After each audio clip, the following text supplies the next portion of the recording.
Paris, la ville lumière, conservait une beauté trompeuse, ses boulevards haussmanniens défiant l'ombre menaçante de l'occupation. Mais sous ce vernis de résilience, une autre ville palpitait, faite de murmures, de codes et de courage clandestin. Dans ses entrailles, des hommes comme lui, porteurs d'espoir et de secrets brûlants, dansaient sur le fil d'une lame. Chaque pas sur ses pavés, chaque rencontre furtive, pouvait mener aux abîmes silencieux de ses caves. Le parfum du vieux papier et de la reliure en cuir, mélange d'histoire et de poussière séculaire, était le sanctuaire de Jean-Luc.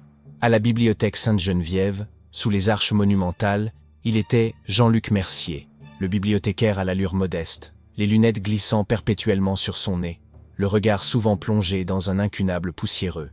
Ses mains agiles, plus habituées à feuilleter des parchemins qu'à manier des messages codés, glissaient sur les pages joncies d'un traité de logique médiévale. Le silence, ici, était une étoffe épaisse, à peine troublée par le froissement occasionnel d'une page ou le grincement discret d'une chaise. C'était le silence qu'il cultivait, son armure contre le tumulte extérieur. De sa place derrière le grand bureau en chêne, il observait.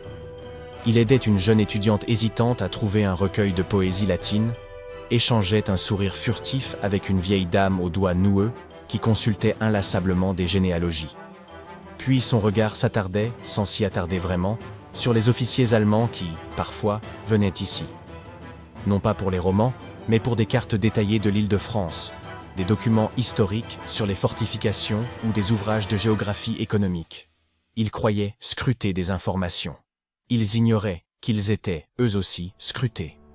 Chaque geste, chaque livre consulté, chaque nuance dans la raideur de leurs uniformes était enregistré par la mémoire photographique de Jean-Luc. Un peuple qui oublie son histoire est condamné à la revivre, murmurait-il parfois à travers les siècles, à l'adresse de ses propres pensées. La France était sa mémoire, sa culture, et il ne la laisserait pas sombrer sous le joug de l'oubli imposé. Ici, dans cette forteresse du savoir, la liberté de l'esprit persistait, même si celle du corps était entravée. C'était un masque, certes, mais un masque tissé de vérité. En sortant de la bibliothèque, l'air de septembre le saisit, plus mordant que le calme embaumé du lieu. Paris se révélait, comme chaque jour, dans sa beauté déchirante. Les boulevards haussmanniens s'étiraient, larges et élégants, sous un ciel pâle, mais les vitrines des grands magasins étaient souvent vides. Les façades d'immeubles criblées d'affiches de propagande. Des visages souriants d'ouvriers allemands vantant le « Quote 1 » côtoyaient les exhortations de Vichy à la « Quote 2 ». Partout, le mot « Quote 3 » fleurissait comme une mauvaise herbe sur les panneaux et les portes. Les files d'attente s'allongeaient devant les boulangeries, les mines résignées. Le marché de la rue Mouffetard, jadis un kaléidoscope de couleurs et de bruits, était réduit à une palette de gris, les étals clairsemés. Jean-Luc traversait la ville à pied, ses pas réguliers sur les pavés usés.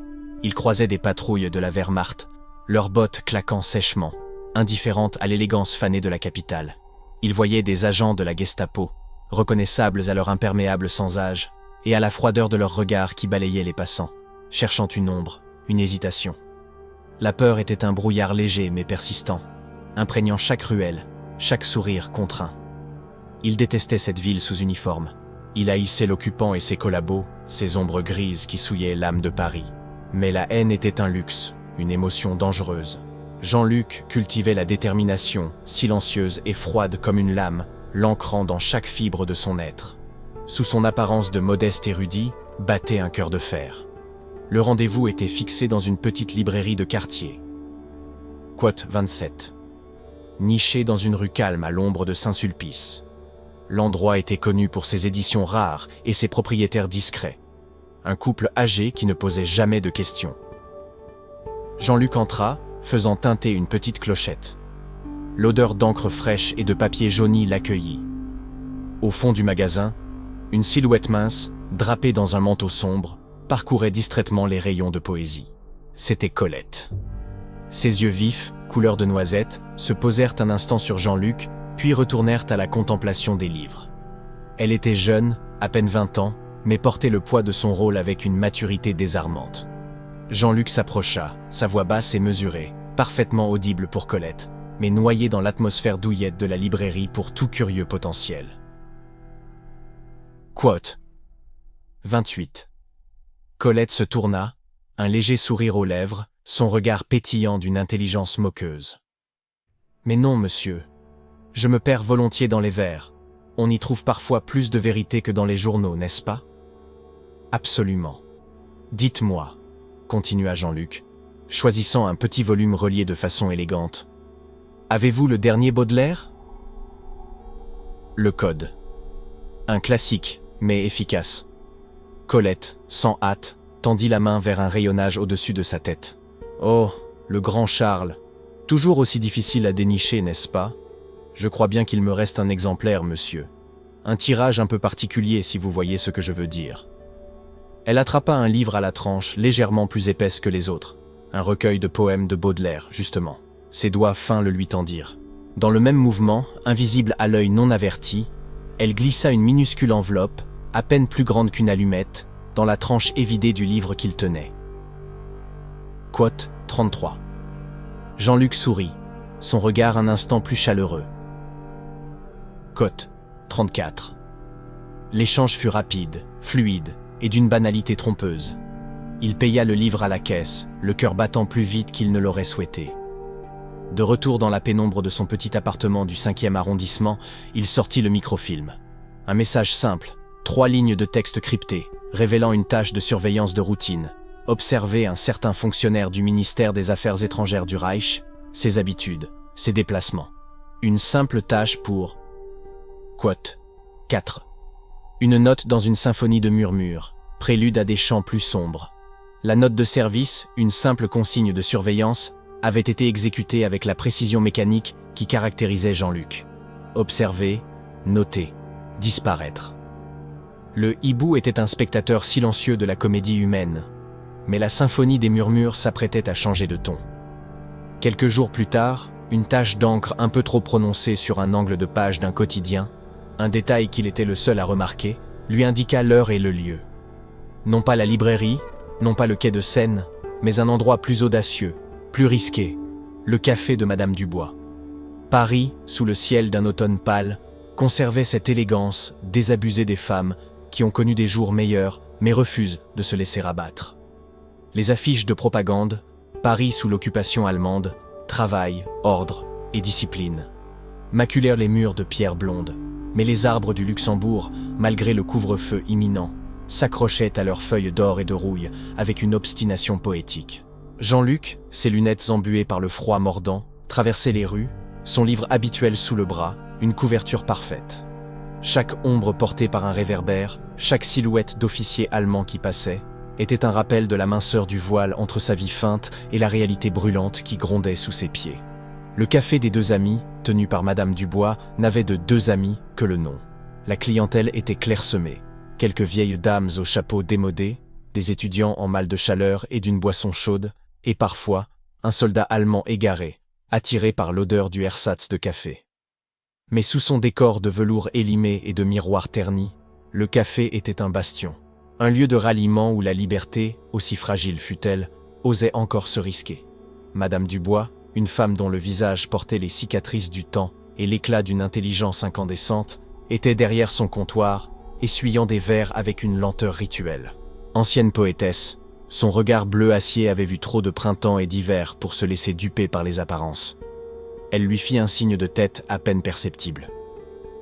Quote 37 s'installa à une petite table au fond, près de la fenêtre, observant le balai silencieux des passants.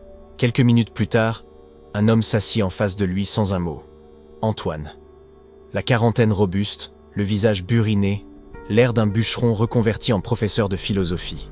Ses yeux sombres balayèrent la pièce avec une vigilance animale. Il sortit une cigarette, l'alluma d'un geste sec, puis poussa la boîte vers Jean-Luc. Quote 38. Sa voix était rauque, mais portait l'autorité tranquille d'un homme habitué à donner des ordres. Quote 39, répondit Jean-Luc, son ton neutre. Il refusa la cigarette. Quote 40. Antoine sourit, un pli amer au coin des lèvres. Quote 41. Son regard se fit plus grave. Quote 42. Il posa sa main à plat sur la table, un geste qui semblait innocent mais qui captait toute l'attention de Jean-Luc. Il s'agit des défenses. Celles que les Boches ont semées le long de nos côtes. De la Normandie au Pas-de-Calais. Des cartes, des plans, des schémas d'emplacement d'artillerie, de champs de mines. La carte au trésor, mais pour un trésor bien plus précieux que l'or. Jean-Luc sentit une morsure glaciale dans son estomac. Il connaissait le poids de telles informations. Et où sont ses plans? Sa voix, malgré la tension, resta calme. Actuellement, au ministère des Armées du Reich, rue de Varennes. Mais pas pour longtemps. Ils doivent être transférés à Berlin sous 48 heures.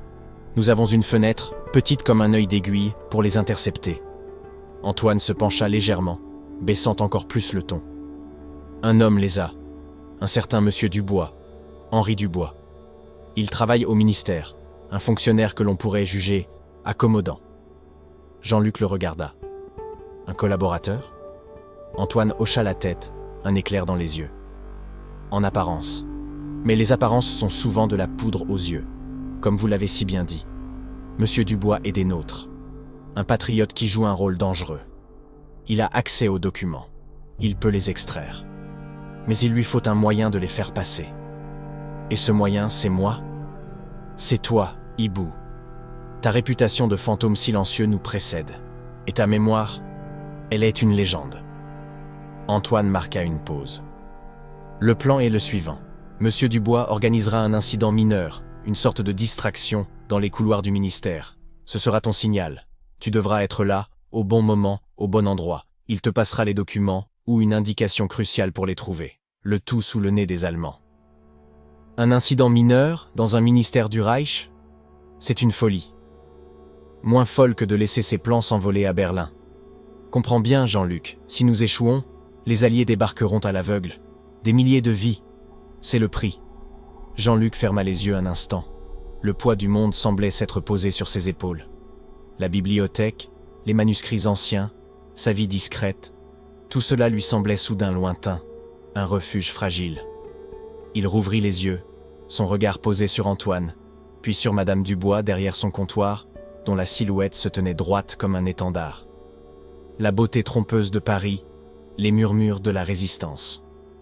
Il n'était plus un simple observateur. Il était le hibou, et il était temps de prendre son envol. « Quel est le signal exact ?» demanda-t-il, sa voix ferme, toute trace d'hésitation disparue. Quote, coincé 575. Antoine sourit, cette fois, le sourire était moins amer. Quote, 56.6. Il commença à décrire les subtilités d'un plan audacieux, où la vie et la mort ne tenaient en qu'à la nuance d'un regard, à la position d'un coude, au timbre d'une toux. Le café bourdonnait toujours de sa vie feinte, tandis qu'à cette petite table, le destin d'un débarquement se jouait en chuchotement. Le soleil d'automne, perçant à travers la brume matinale, peignait d'or les tuiles grises des toits parisiens. Une beauté cruelle, songea Jean-Luc, en se dirigeant vers le ministère des Armées du Reich, un ancien fleuron de l'architecture française, désormais souillé par le drapeau à croix gammée. Chaque pas sur les pavés humides résonnait comme un coup de marteau dans sa poitrine. Il portait son costume le plus discret, ses lunettes bien ajustées, l'air effacé du chercheur plongé dans ses pensées. Sous le bras, non pas un livre, mais une lourde mallette de cuir usé, censée contenir des documents académiques sans intérêt pour l'occupant. En réalité, elle abritait une feuille de papier vierge, son passe-partout falsifié et une angoisse glaciale. L'entrée du ministère était une forteresse d'élégance et de menaces. Des sentinelles allemandes, impeccablement raides, montèrent la garde, leurs regards perçants sondant chaque passant. Jean-Luc ajusta ses lunettes, adoptant l'attitude légèrement courbée d'un homme habitué aux bibliothèques poussiéreuses plus qu'aux confrontations armées. Il présenta son laissez-passer à un jeune soldat à l'air las. « Quote 57 », déclara-t-il dans un allemand impeccable, son accent presque natif. « Quote 58 ». Le nom de Richter, un historien allemand de renom mais sympathisant du régime, était sa clé. Le soldat vérifia le nom sur une liste, puis le fit signe d'entrée, avec un regard indifférent. Première étape franchie, la tension se serra d'un cran. À l'intérieur, les couloirs étaient un dédale de marbre et de silence feutré, brisé seulement par le claquement des bottes allemandes et le murmure étouffé de la bureaucratie. L'air était lourd d'une odeur de cire, d'encre et d'autorité. Jean-Luc se fraya un chemin vers la section des Quote 5, un lieu moins fréquenté par les Allemands, où de nombreux fonctionnaires français continuèrent de travailler, certains par nécessité, d'autres par conviction. Il repéra rapidement le corridor indiqué par Antoine, son cœur battant un rythme irrégulier. Monsieur Dubois était une silhouette discrète, presque transparente, parmi les uniformes gris et verts. Jean-Luc l'identifia grâce aux détails précis fournis, un homme d'une cinquantaine d'années, aux cheveux grisonnants soigneusement peignés, un costume élimé mais impeccable, et une petite broche d'officier de la Légion d'honneur sur le revers, un vestige d'un autre temps. Il semblait absorbé par une pile de dossiers qu'il transportait avec une prudence excessive. Jean-Luc s'arrêta à une table de consultation, feignant de déballer le contenu de sa mallette. Il observait. Le temps s'étirait. Il sentait la sueur froide perler sur son front. Le signal, l'incident mineur, tardait à venir. Chaque minute qui passait augmentait le risque. Il entendit le rire gras d'un officier allemand un peu plus loin. Une dissonance brutale dans cette symphonie de la discipline. Soudain, un bruit sec déchira le silence. Monsieur Dubois, qui tentait de se faufiler entre un groupe d'officiers discutant bruyamment, avait fait tomber son imposante pile de dossiers. Les papiers s'éparpillèrent sur le sol de marbre avec un frôlement embarrassant, et, dans un mouvement de maladresse calculée, une bouteille d'encre de Chine qu'il tenait dans l'autre main glissa de ses doigts, s'écrasant avec un tintement sinistre. L'encre noire, épaisse, se répandit en une mare sombre et grandissante, éclaboussant les bottes impeccables d'un Obersturmführer arrogant et, surtout, une grande carte déroulée par ce dernier, détaillant des installations côtières. Un silence de mort s'abattit. Le Obersturmführer, dont le visage passa du rouge au violet, laissa échapper une interjection gutturale. « Dummkopf !» Le ton était sans appel. Monsieur Dubois, le visage blême d'une fausse terreur, se confondit en excuses. Quote 160. Il s'agenouilla maladroitement, tentant de ramasser les papiers et d'éponger l'encre avec un mouchoir. C'était le signal. Dans le chaos soudain et la fureur de l'Obersturmführer, dont l'attention était entièrement focalisée sur l'homme agenouillé et sa carte souillée, Jean-Luc vit l'opportunité. Alors que Monsieur Dubois, dans un geste d'excuse emphatique, tendait un dossier à un fonctionnaire français voisin, sa main effleura brièvement la mallette de Jean-Luc. Et dans ce contact fugace, presque imperceptible, il déposa discrètement une petite boîte d'allumettes en bois, ancienne et anodine. C'était une manœuvre de maître, exécutée avec l'innocence d'une maladresse. Jean-Luc, sans même un regard, resserra sa prise sur la mallette. Il connaissait le code. L'allumette n'était pas le butin, mais le chemin. Il sentit le frisson de l'adrénaline, aiguisé par la proximité du danger. Alors que l'attention générale restait rivée sur l'incident et la querelle, il se leva calmement, feignant une irritation mineure due au dérangement. « Je crois que je vais chercher mon document dans une autre aile, plus... calme », marmonna-t-il, assez fort pour être entendu mais pas assez pour attirer l'attention. Il quitta le corridor avec la même démarche nonchalante qu'à son arrivée, la boîte d'allumettes brûlant virtuellement dans sa poche. Une fois à l'abri des regards immédiats, dans un recoin moins fréquenté, il l'ouvrit. À l'intérieur, niché entre les bâtonnets de bois, un micro-dos minuscule brillait à peine. À travers ses lunettes, Jean-Luc déchiffra le message. Pas des coordonnées, mais un nom d'ouvrage et une code de bibliothèque. Quote 6. Qui désignait un rayonnage précis dans l'une des bibliothèques du ministère, celle réservée aux officiers français. Une audace folle. Il arriva dans la bibliothèque, un lieu somptueux et désert. Les livres, silencieux témoins de l'histoire, remplissaient les étagères du sol au plafond. Il repéra la cote indiquée, chercha l'ouvrage. Il le trouva, un volume épais et poussiéreux. En le manipulant, ses doigts experts perçurent une irrégularité dans la reliure. Un compartiment secret. Avec un outil miniature dissimulé dans sa montre, il ouvrit le compartiment. À l'intérieur, 2 rouleaux de microfilm, minuscules et précieux, les plans des défenses côtières. Le cœur de la mission. Jean-Luc glissa les microfilms dans un pli secret de sa chemise.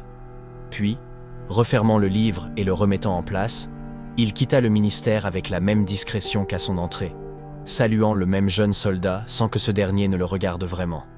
De retour dans les rues de Paris, l'air frais d'octobre lui sembla plus pur, le bruit des klaxons et des voix plus claires.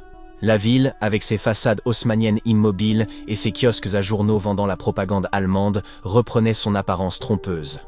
Mais pour Jean-Luc, elle n'était plus la même. Il était entré en hibou, et il en était ressorti non seulement avec sa proie, mais aussi avec le poids d'une nouvelle réalité. Il était désormais un acteur, et chaque pas l'éloignait un peu plus de sa vie d'observateur. Le secret brûlait contre sa peau, un fardeau vital, une victoire chuchotée.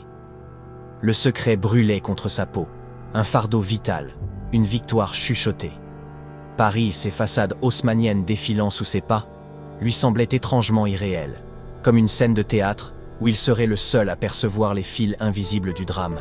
Il était entré en hibou, et il en était ressorti non seulement avec sa proie, mais aussi avec le poids d'une nouvelle réalité. Il était désormais un acteur, et chaque pas l'éloignait un peu plus de sa vie d'observateur. Il se dirigea vers le jardin du Luxembourg, un choix délibéré.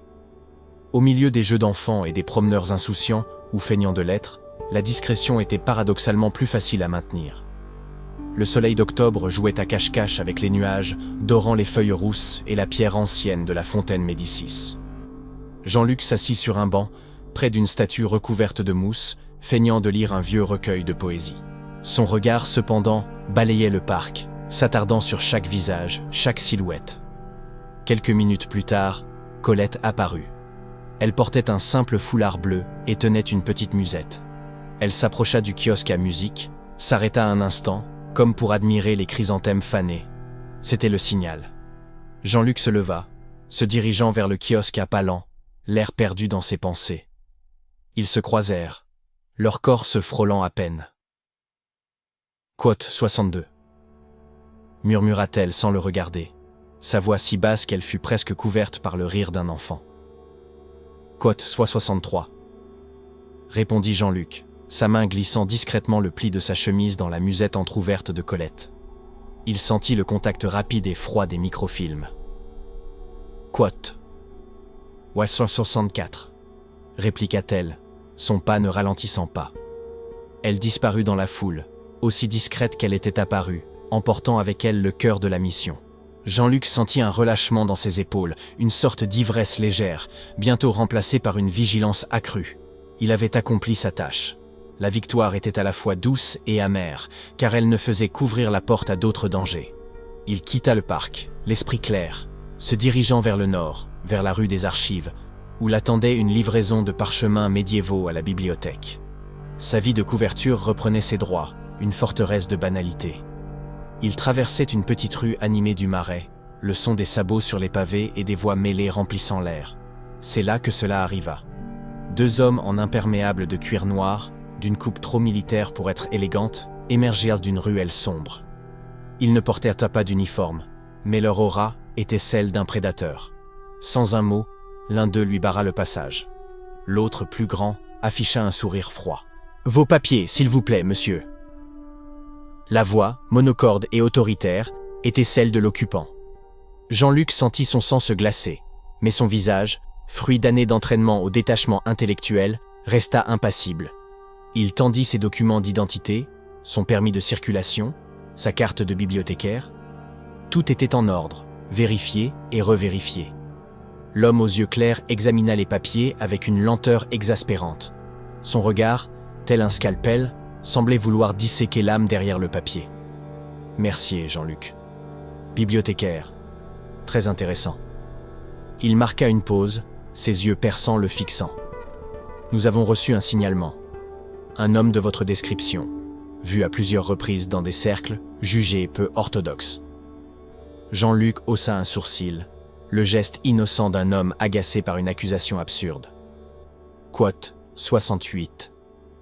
Quote 69. Sans discussion possible, il fut escorté vers une Citroën traction avant noire, postée à l'angle de la rue. Les portes se refermèrent avec un bruit sec, scellant son destin immédiat.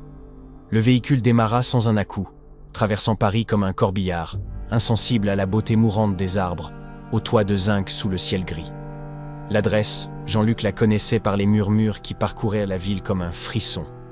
La rue des Saussets, le siège de la Gestapo française, une forteresse de la terreur, où les cris ne parvenaient pas jusqu'à la rue. On le fit descendre dans les caves.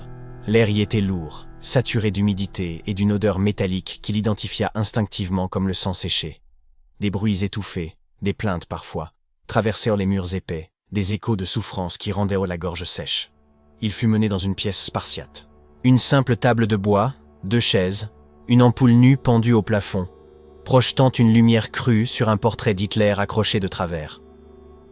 Assis, un homme d'une quarantaine d'années, en uniforme SS impeccable, le regardait avec un sourire qui ne touchait pas ses yeux. Il buvait tranquillement une tasse de café fumant. Quote 70. Son français était impeccable, son accent presque imperceptible, teinté d'une légère mélodie teutonne. « J'ai entendu dire que vous êtes un érudit. J'apprécie les hommes cultivés. Les livres sont les gardiens de la civilisation, n'est-ce pas ?» Jean-Luc s'assit, croisant les mains sur ses genoux, adoptant l'attitude d'un homme contrit mais non coupable. Quote 72. Richter posa sa tasse, le regard scrutateur. Quote 73. Quote 74. Richter se pencha en avant, son sourire s'élargissant, ses yeux de glace pétillant d'une intelligence inquiétante. Quote 75. Il désigna le dossier qu'il avait devant lui. Et puis, cette histoire de votre laissez-passer. Il semble que votre tante, décédée l'an dernier, vous ait prêté le sien, que vous auriez modifié. Une fraude, non ? Jean-Luc sentit une pointe d'angoisse. Il avait bricolé une vieille carte de sa tante pour des déplacements plus faciles dans certaines zones. Une petite ruse qui n'avait rien à voir avec le réseau. C'était la raison de son arrestation. La brèche dans son armure. Quote 77. Insista-t-il, laissant transparaître juste ce qu'il fallait de nervosité. Richter fit tourner un crayon entre ses doigts. Un simple bibliothécaire, qui se promène dans des quartiers sensibles, qui fréquente des cafés dont on dit qu'ils abritent des conversations peu conformes. Le Café des Muses, par exemple, tenu par une certaine Madame Dubois. Vous la connaissez ? Le cœur de Jean-Luc rata un battement. Madame Dubois, Antoine, le réseau, il devait rester de marbre. Le Café des Muses ? Ah oui, c'est un endroit charmant. J'y ai pris un café 1 ou 2 fois, oui. Pour la poésie, sergent. On y déclame parfois des vers. Richter le regarda longuement, un silence lourd s'installant, brisé seulement par les bruits étouffés venant d'ailleurs. Il semblait apprécier le jeu, savourer la tension.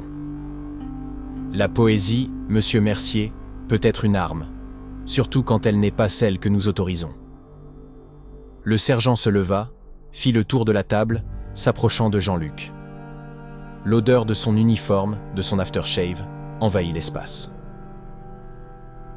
Quote 81. Jean-Luc leva les yeux vers lui, son visage reflétant une anxiété contenue, mais aussi une détermination silencieuse. Quote 82. Richter sourit, un sourire qui promettait l'enfer. Nous verrons cela. J'aime les défis, surtout quand ils impliquent des hommes si attachés au savoir.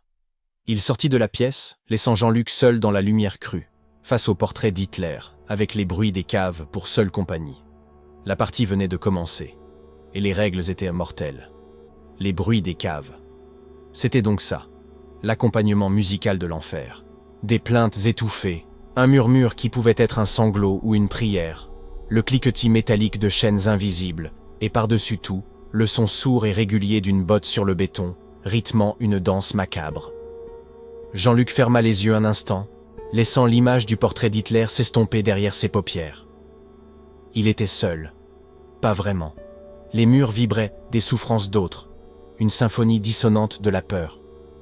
Il inspira lentement, tentant de calmer son cœur qui battait la chamade contre ses côtes. Richter était parti, mais sa présence restait, lourde comme l'air immobile de la pièce. La nuit est longue ici. Et la vérité. La phrase résonnait, froide et aiguisée. Richter n'était pas un simple interrogateur. Il était un joueur, un collectionneur d'âmes brisées, et Jean-Luc sentait qu'il était le prochain bibelot à ajouter à sa collection. La lumière crue du plafonnier, d'une intensité douloureuse, perçait la moindre parcelle d'ombre. Le temps s'étirait, se tordait, devenant une entité élastique et imprécise. Des heures ? Des minutes ? Impossible de le dire. La soif commença à gratter sa gorge, fine au début, puis plus insistante. Il se força à ne pas y penser, à ne pas donner prise à cette faiblesse. Son esprit était son dernier bastion, un château de cartes qu'il devait protéger coûte que coûte.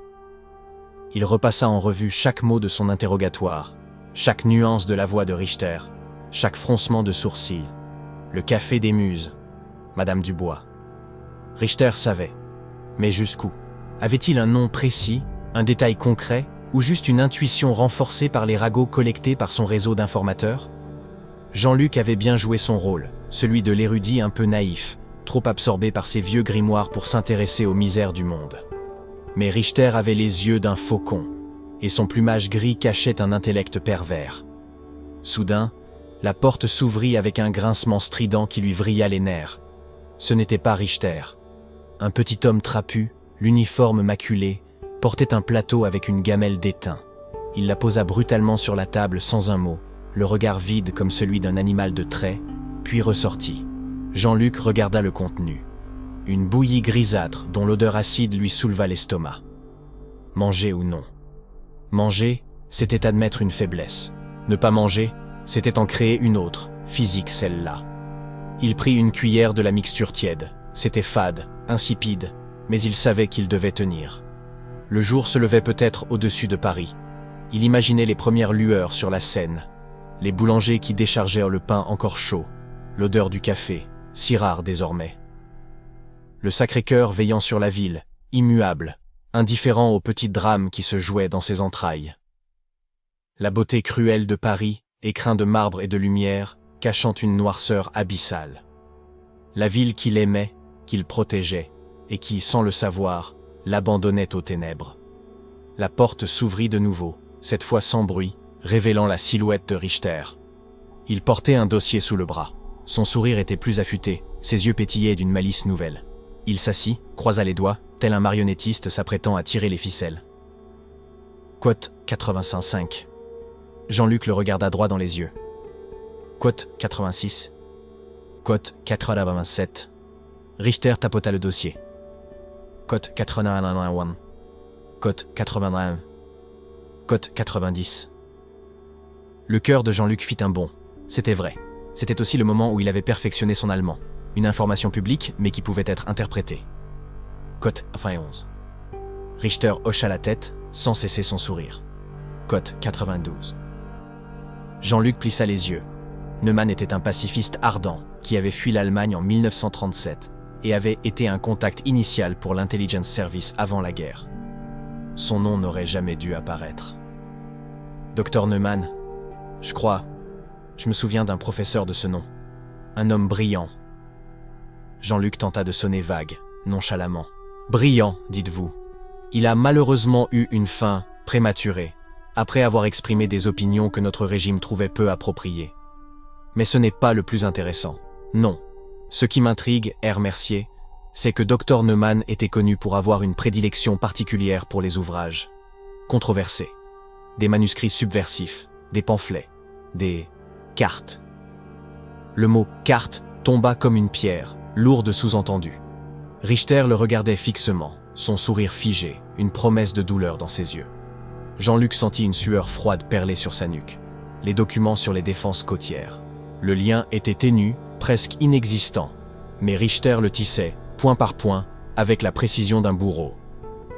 Quote 95, quote 96. Richter s'arrêta, se penchant en avant, le ton désormais glacial, comme l'acier d'une lame. Quelqu'un comme vous, R. Mercier. Qui aurait pu croiser ce quote 8 de façade, monsieur Dubois, sans le savoir, bien sûr. Le sang de Jean-Luc se glaça. Monsieur Dubois. Il avait dit collaborateur de façade. Comment?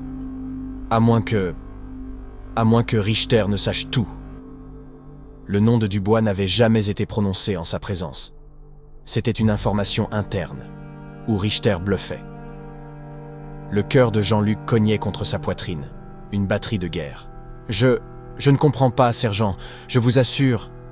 Jean-Luc cherchait ses mots, son esprit galopant, cherchant à déjouer le piège, à trouver la faille dans ce mur d'accusations. Quote 99. Richter se leva, se dirigeant vers la fenêtre murée, son ombre s'allongeant sur le sol. Parce que si vous ne comprenez pas, alors nous devrons vous aider.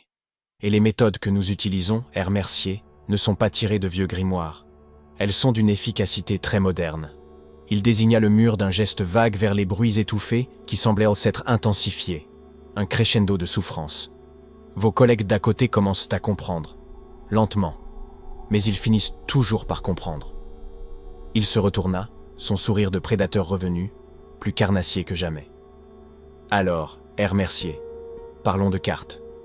Des cartes qui peuvent vous coûter bien plus cher que votre liberté. Le silence s'abattit, lourd, palpable.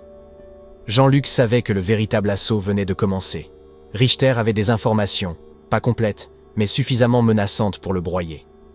Et le nom de Monsieur Dubois, même s'il ne savait pas comment Richter l'avait obtenu, était un coup de massue. Il devait trouver la faille dans l'information de Richter, où il était perdu. Il était le hibou, et il devait voir dans les ténèbres. Le silence s'abattit, lourd, palpable. Jean-Luc savait que le véritable assaut venait de commencer. Richter avait des informations, pas complètes, mais suffisamment menaçantes pour le broyer. Et le nom de Monsieur Dubois, même s'il ne savait pas comment Richter l'avait obtenu, était un coup de massue. Il devait trouver la faille dans l'information de Richter, où il était perdu. Il était le hibou, et il devait voir dans les ténèbres. « Des cartes, sergent ?» répliqua Jean-Luc, sa voix retrouvant une fausse assurance, une mince couche de glace sur un volcan. « Les cartes du ciel, peut-être? Ou celles des routes de l'ancien empire romain? Je suis bibliothécaire, vous savez. Mes voyages sont immobiles. » Richter rit, un son sec et sans chaleur. « Non, Herr Mercier. Des cartes plus terrestres. Celles qui dessinent le sort de l'Europe. Celles qui peuvent vous envoyer en enfer, ou dans les caves où vos quotes 10 s'expriment avec tant de vivacité. » Il se pencha en avant, ses yeux acier perçant Jean-Luc. « Un petit oiseau, voyez-vous, nous a gazouillé quelques informations, des bribes, bien sûr. Un fil d'Ariane qui nous mène à vous. Et à Monsieur Dubois. Ce cher Monsieur Dubois dont la loyauté est si changeante. » Le cœur de Jean-Luc fit un bond. Un petit oiseau. Il pensait à Léon, l'idéaliste ardent, dont l'enthousiasme dépassait parfois la prudence. Un mot de trop, un détail anodin partagé avec la mauvaise personne dans un moment d'exaltation. Richter ne connaissait pas tout, mais il avait une piste, une rumeur amplifiée, un doute savamment distillé. C'était ça, la brèche. « Un petit oiseau, sergent ?» répondit Jean-Luc, tentant une moue d'incrédulité. Quote 168. Quote 109. Richter se redressa, se frottant le menton. Quote 110. Le mot tomba dans le silence comme une pierre dans un puits. Le hibou, son nom de code. Le sang de Jean-Luc se glaça pour de bon. C'était donc ça. Léon n'avait pas seulement fait des quotes. Il avait livré une part de son âme, sans même le savoir. Ou pire, il avait parlé de Jean-Luc, de ses talents d'observation, de sa capacité à voir dans les ténèbres. Et la Gestapo avait fait le lien avec le nom de code. Le hibou est un animal nocturne, sergent, parvint à articuler Jean-Luc, tentant une dernière feinte. Symbole de sagesse, dit-on, mais aussi de solitude. Richter le regarda longuement, un sourire fin aux lèvres. La solitude, oui, celle des cachots, peut-être. Mais pour l'instant, il se retourna vers la porte et frappa 2 coups secs. Pour l'instant, Herr Mercier, nous allons vous laisser méditer sur la fragilité des secrets. Le monde extérieur est plein de surprises. Et Paris, même sous notre regard, garde ses mystères. Il ouvrit la porte. Mais pas pour longtemps. Un gardien fit signe à Jean-Luc de sortir. Le couloir était toujours le même labyrinthe froid et impersonnel. Jean-Luc sentit le regard de Richter dans son dos, comme une menace tangible. Il n'était pas libéré, il était lâché. Lâché dans les rues de Paris, mais désormais avec une corde invisible autour du cou, surveillé, attendu. Richter ne cherchait pas une confession forcée. Il cherchait une réaction, un faux pas, le prochain domino à faire tomber. La rue des Saussets, sous le ciel grisâtre de ce début de soirée, semblait plus menaçante que jamais. Jean-Luc sortit, les yeux plissés par la lumière pâle. Paris, même criblé d'affiches de propagande et de patrouilles allemandes, conservait sa beauté altière. Les boulevards haussmanniens s'étiraient, indifférents aux drames qui se nouaient dans l'ombre de leurs pierres. Mais pour Jean-Luc, chaque pavé, chaque réverbère, semblait l'épier. Il était une proie désignée. Il marcha d'un pas rapide, mais sans précipitation excessive, se fondant dans la foule disparate des Parisiens pressés. La peur lui serrait la gorge, mais son esprit s'activait, cartographiant les faits. Richter savait pour Monsieur Dubois. Il savait pour Tracote 13. Et il avait laissé Jean-Luc partir. La seule explication logique était qu'il voulait le suivre. Le laisser retourner à son nid pour mieux le repérer. Il n'alla pas directement à son appartement, ni à la bibliothèque. Il prit la direction du quartier latin, se perdant dans le dédale des rues étroites, entrant et sortant de petites librairies, observant son reflet dans les vitrines. Il était presque sûr d'avoir repéré une silhouette trop attentive près de la Sorbonne. La filature était subtile, professionnelle. Son point de contact d'urgence était le café de Madame Dubois. Il entra, la clochette tintant discrètement. L'odeur du café, rare et précieuse, flottait dans l'air. Madame Dubois, son visage buriné par les années et les soucis, essuyait le comptoir. Ses yeux, vifs et intelligents, croisèrent ceux de Jean-Luc. Elle comprit instantanément. « Code 116 » murmura-t-elle sans changer d'expression, en lui servant une ersatz de café. Elle a laissé un mot, sous la pile de journaux d'hier. Jean-Luc prit place à une petite table dans un coin, faisant mine de lire un journal daté. Ses doigts agiles trouvèrent un petit morceau de papier plié, dissimulé sous les pages du 13 septembre 1943. Le message était court, écrit à l'encre sympathique qui se révéla à la chaleur de sa main. Les mots dansèrent devant ses yeux. Léon. C'était donc lui, le petit oiseau. Sa naïveté, son besoin de partager l'espoir, transformé en poison. Et Monsieur Dubois, le collaborateur de façade, celui qui risquait sa vie chaque jour, était tombé, arrêté, et dans les caves de la rue des Saussets. Richter l'avait donc en main. Jean-Luc releva la tête, ses yeux rencontrant ceux de Madame Dubois. La vieille femme hocha à peine la tête, son regard lourd de peine et de détermination. La mission n'était pas annulée, elle était décuplée. Les documents, ces cartes des défenses côtières, étaient vitaux. Et Richter savait maintenant que Jean-Luc était Quote 15. Le véritable jeu de cache-cache venait de commencer. Jean-Luc devait retrouver les Quote 16 de Monsieur Dubois avant que la Gestapo ne le fasse parler, avant qu'il ne succombe aux méthodes très modernes évoquées par Richter. Les ténèbres s'étaient épaissies. Le hibou devait maintenant voler au plus bas, au cœur de la tempête.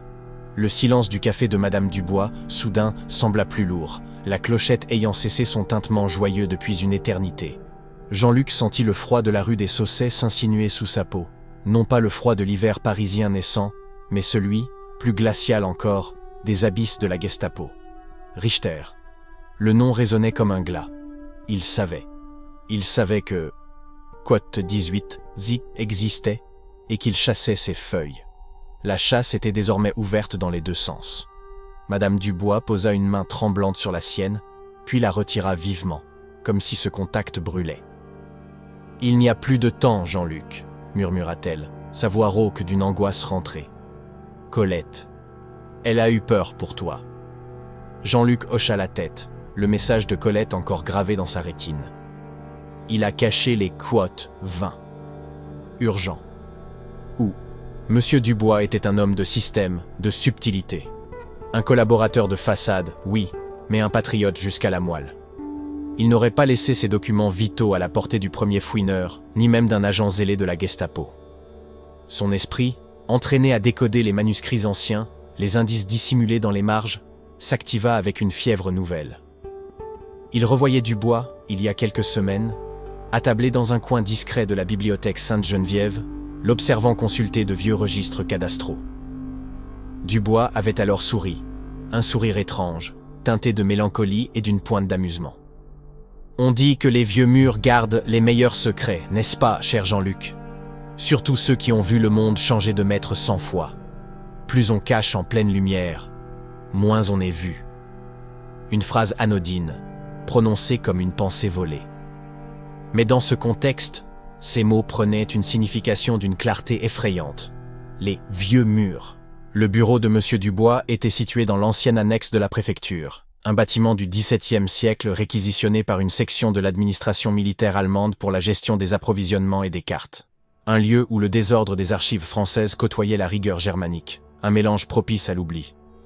Quote 123, répéta Jean-Luc à voix basse. Madame Dubois, les yeux vifs, comprit. Quote 124.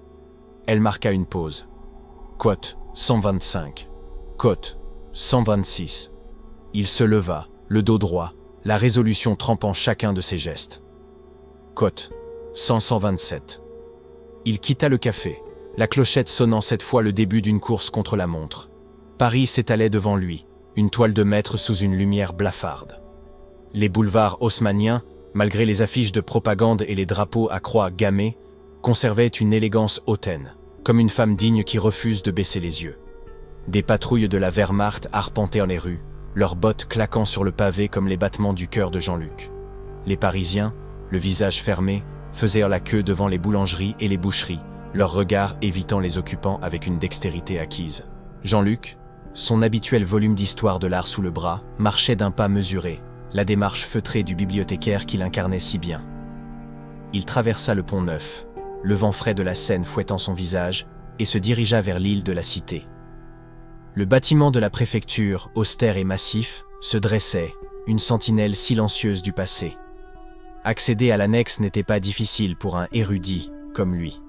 Il connaissait le gardien français, un vieil homme taciturne et myope, à qui il rendait parfois service en l'aidant à déchiffrer les inscriptions latines sur les façades. « Bonjour, monsieur Charles », dit Jean-Luc, sa voix calme et posée. « Je viens chercher des microfilms de plans anciens pour la Sorbonne. On m'a dit que monsieur Dubois, avant son départ, impromptu, les avait mis de côté. » Le gardien le dévisagea d'un air soupçonneux, puis haussa les épaules. « Encore ces Allemands avec leur lubie d'histoire. Allez-y. Mais n'y restez pas. C'est le désordre. » Le bureau de Dubois était au 2e étage, une pièce étroite et mal éclairée, empestant la poussière et l'humidité. Les Allemands étaient bien passés. Les tiroirs étaient arrachés, les papiers éparpillés. Mais les vieux murs étaient intacts. Jean-Luc se dirigea vers une série d'étagères croulant sous des registres poussiéreux, des cartes pliées et des liasses de documents administratifs datant parfois de Napoléon III. Un chaos organisé que seul Dubois pouvait comprendre. Il se souvint d'un détail. Dubois, avec sa passion pour les chiffres et les dates, avait une obsession pour les chronologies. Il organisait tout par ordre d'événements, de règne, de mandat. Et son humour noir lui faisait parfois dire que la meilleure façon de cacher une vérité était de la noyer dans l'histoire, sous la date de sa propre négation. Jean-Luc fit glisser son doigt le long des dos jaunis. Il cherchait une anomalie, une incohérence. Son regard s'arrêta sur une série de registres des archives municipales, classés par année. 1940. L'année de la défaite, de l'occupation. Il y avait un registre qui semblait un peu trop neuf par rapport aux autres, son dos un peu trop rigide, malgré la poussière habilement appliquée. Un leurre. Il le tira. Vide. Décevant, mais prévisible. Puis, juste à côté, entre un registre de 1870, l'année d'une autre défaite française, et un de 1918, la victoire, il y avait un espace infime, presque imperceptible, là où un autre registre aurait dû se trouver logiquement, dans une série chronologique de l'histoire locale. Un espace qui n'était pas vide, mais occupé par un fragment de bois. Pas un registre, mais un faux panneau. Avec l'adresse d'un cambrioleur et la minutie d'un restaurateur, Jean-Luc passa son ongle sur l'interstice. Le panneau céda avec un léger grincement. Derrière, dans un renfoncement sombre, reposait un paquet soigneusement enveloppé dans de la toile cirée, scellé par une fine cordelette. Le contact du papier, l'odeur du secret, lui traversèrent l'âme. Les Kamek Quote 23. Il extirpa le paquet, le glissa sous sa veste, puis referma le panneau avec une discrétion impeccable. Il remit les registres en place, effaça les traces de son passage. Son cœur battait la chamade, mais ses gestes restèrent lents et délibérés. Il venait d'échapper à une catastrophe. En sortant du bâtiment, il croisa un officier allemand qui montait les escaliers, le visage grave, accompagné de 2 hommes en civil à l'air sec et décidé. La Gestapo. Richter avait envoyé ses hommes. Ils arrivaient trop tard. Ou Jean-Luc était parti trop tôt. Le jeu de cache-cache, en effet, avait basculé. Richter connaissait le hibou. Et le hibou venait de s'envoler avec le trésor de monsieur Dubois. Le hibou volait au plus bas, oui, mais il volait encore. La nuit parisienne, douce et traîtresse, l'accueillit à nouveau. Les documents étaient en sécurité. Pour l'instant. Mais la traque ne faisait que commencer. Et dans les caves de la rue des Saussets, monsieur Dubois affrontait une autre forme de ténèbres, dont Jean-Luc savait qu'elle chercherait sans relâche le lien vers le hibou.